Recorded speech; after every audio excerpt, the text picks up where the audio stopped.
ಇನ್ನು ಅಮೆರಿಕದ ಟೆಕ್ಸಾಸ್ನಲ್ಲಿ ಭೀಕರ ಮಳೆಯಿಂದಾಗಿ ಜಲಪ್ರವಾಹ ಸೃಷ್ಟಿಯಾಗಿತ್ತು. ಇವತ್ತು ದುರಂತದ ಜಾಗಕ್ಕೆ ಅಮೆರಿಕದ ಅಧ್ಯಕ್ಷ ಡೊನಾಲ್ಡ್ ಟ್ರಂಪ್ ಅವರು ಭೇಟಿ ನೀಡಿ ಅಲ್ಲಿಯ ಸ್ಥಳವನ್ನು ಪರಿಶೀಲನೆ ನಡೆಸಿದ್ದಾರೆ. ಟೆಕ್ಸಾಸ್ನಲ್ಲಿ ಡೊನಾಲ್ಡ್ ಟ್ರಂಪ್ ಅವರಿಗೆ ಅಧಿಕಾರಿಗಳು ದುರಂತದ ಬಗೆಗೆ ಇಂಚಿಂಚು ಮಾಹಿತಿಯನ್ನು ಕೂಡ ನೀಡಿದ್ದಾರೆ. ರಕ್ಷಣಾ ಪಡೆಗಳ ಕಾರ್ಯಾಚರಣೆಯನ್ನು ಅಮೆರಿಕ ಅಧ್ಯಕ್ಷರು ಮುಕ್ತ ಕಂಠದಿಂದ ಶ್ಲಾಘಿಸಿದ್ದಾರೆ.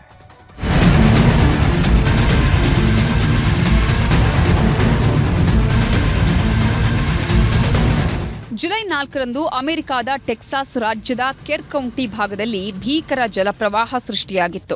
ಈ ಜಲಪ್ರವಾಹದಲ್ಲಿ ಸಾವಿರಾರು ಮನೆಗಳು ಕೊಚ್ಚಿ ಹೋದವು. 128ಕ್ಕೂ ಹೆಚ್ಚು ಜನರ ಸಾವಾಗಿದೆ. ಸಾವಿರಾರು ಜನ ಬೀದಿ ಪಾಲಾಗಿದ್ದಾರೆ. ದುರ್ಘಟನೆ ನಡೆದು 8 ದಿನಗಳ ಬಳಿಕ ಅಮೆರಿಕ ಅಧ್ಯಕ್ಷ ಡೊನಾಲ್ಡ್ ಟ್ರಂಪ್ ಇವತ್ತು ಟೆಕ್ಸಾಸ್ ದುರಂತ ಸ್ಥಳಕ್ಕೆ ಭೇಟಿ ನೀಡಿದರು. ಅಧಿಕಾರಿಗಳ ಜೊತೆ ಜಲಪ್ರವಾಹದಲ್ಲಿ ಏನೆಲ್ಲ ನಷ್ಟವಾಗಿದೆ, ಹೇಗೆ ಜಲಪ್ರಳಯ ಸೃಷ್ಟಿಯಾಯಿತು ಅಂತ ಮಾಹಿತಿ ಪಡೆದುಕೊಂಡ್ರು. ಆಮೇಲೆ ರಕ್ಷಣಾ ಪಡೆಗಳ ಪ್ರಮುಖರ ಜೊತೆ ಫೋಟೋ ತೆಗೆಸಿಕೊಂಡು ರೆಸ್ಕ್ಯೂ ಕಾರ್ಯಾಚರಣೆ ಬಗ್ಗೆ ಶ್ಲಾಘನೆ ವ್ಯಕ್ತಪಡಿಸಿದ್ರು.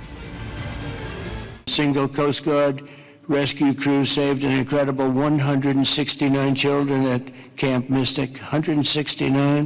And we lost some wonderful people beyond the little girls. We lost some very brave men and women that tried to save the girls. As our nation, we mourn for every single life that was swept away in the flood, and we pray for the families that are left behind. It's amazing the incredible spirit from those families. I don't know. I don't even know how they do it. ಧಾರಾಕಾರ ಮಳೆ ಮತ್ತು ದಿಢೀರ್ ಪ್ರವಾಹದಿಂದ ಸಾವನ್ನಪ್ಪಿದವರ ಸಂಖ್ಯೆ 128ಕ್ಕೇರಿದ್ದು ಇನ್ನೂ 80 ಜನ ನಾಪತ್ತೆಯಾಗಿದ್ದಾರೆ. ಕೆರ್ ಕೌಂಟಿಯಲ್ಲಿ ಅತಿ ಹೆಚ್ಚು ಸಾವು ನೋವು ಸಂಭವಿಸಿದ್ದು ಕನಿಷ್ಠ 94 ಮಂದಿ ಸಾವನ್ನಪ್ಪಿದ್ದಾರೆ.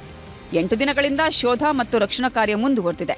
ಈ ಮಧ್ಯೆ ನ್ಯೂ ಮೆಕ್ಸಿಕೋದ ರಿಯೋ ನದಿಯ ನೀರು ಏಕಾಏಕಿ ಹೆಚ್ಚುತ್ತಾ ಇದ್ದು ದಿಢೀರ್ ಪ್ರವಾಹದ ಮುನ್ನೆಚ್ಚರಿಕೆಯನ್ನ ರಾಷ್ಟ್ರೀಯ ಹವಾಮಾನ ಇಲಾಖೆ ನೀಡಿದೆ. ಇದಿಷ್ಟು ಅಮೆರಿಕದ ಕಥೆಯಾದರೆ ಉತ್ತರ ಭಾರತದಲ್ಲೂ ಭಾರೀ ಮಳೆ ಅವಾಂತರ ಮುಂದುವರೆದಿದೆ. ಹಿಮಾಚಲ, ಉತ್ತರಾಖಂಡ್, ಗುಜರಾತ್ ಬಳಿಕ ಈಗ ಮಧ್ಯಪ್ರದೇಶದಲ್ಲಿ ಧಾರಾಕಾರ ಮಳೆಯಾಗ್ತಿದ್ದು ಅಲ್ಲೋಲ ಕಲ್ಲೋಲ ಸೃಷ್ಟಿಯಾಗಿದೆ. ಚಿತ್ರಕೂಟದಲ್ಲಿ ಮಂದಾಕಿನಿ ನದಿ ಉಕ್ಕಿ ಹರಿಯುತ್ತಿದ್ದು ಪ್ರವಾಹ ಪರಿಸ್ಥಿತಿ ನಿರ್ಮಾಣವಾಗಿದೆ. ನೆರೆಯಿಂದ ನಿವಾಸಿಗಳು ಪರದಾಡುವಂತಾಗಿದ್ದು ರಕ್ಷಣಾ ಕಾರ್ಯಾಚರಣೆ ನಡೆದಿದೆ. ಇನ್ನು ಹಿಮಾಚಲ ಪ್ರದೇಶದಲ್ಲಿ ನಾಪತ್ತೆಯಾಗಿದ್ದ 30 ಜನರಲ್ಲಿ 11 ಜನರ ಶವ ಪತ್ತೆಯಾಗಿದ್ದು ಉಳಿದವರಿಗಾಗಿ ಶೋಧ ಮುಂದುವರೆದಿದೆ.